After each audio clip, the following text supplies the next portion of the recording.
Coup d'État de 2021. Mamadi Doumbouya, le 2 octobre 2021.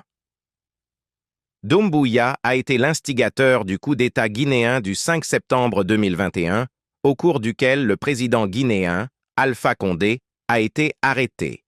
Doumbouya a diffusé une émission à la télévision d'État, déclarant que sa faction avait dissous le gouvernement et la Constitution.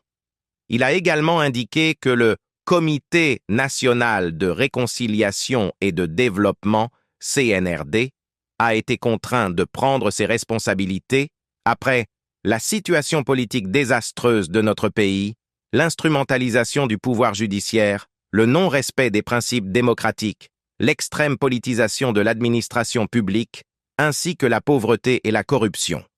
Pour justifier les actions de l'armée, Doumbouya a cité l'ancien président ghanéen Jerry Rawlings, qui a déclaré que si le peuple est écrasé par ses élites, c'est à l'armée de redonner au peuple sa liberté.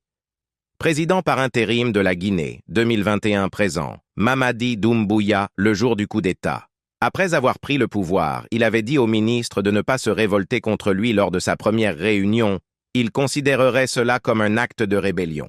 Puis, lors de son émission, il annoncerait que l'ex-président Alpha Condé ne serait pas libéré et qu'on lui donnerait toujours des soins de santé. Doumbouya a minimisé d'éventuelles sanctions économiques de la part de la CEDEAO, affirmant par la voix d'un porte-parole que, en tant que soldats, leur travail est en Guinée et il n'y a rien à geler sur leur compte. Les représentants de la CEDEAO ont également exhorté la junte à autoriser le président déchu, Condé, à quitter la Guinée. La junte a refusé de le faire. Le 1er octobre 2021, Doumbouya a prêté serment en tant que président par intérim au palais Mohamed V à Conakry. Il a annoncé son intention de refonder l'État en prévoyant des élections libres, crédibles et transparentes, et en respectant tous les engagements nationaux et internationaux auxquels le pays a souscrit.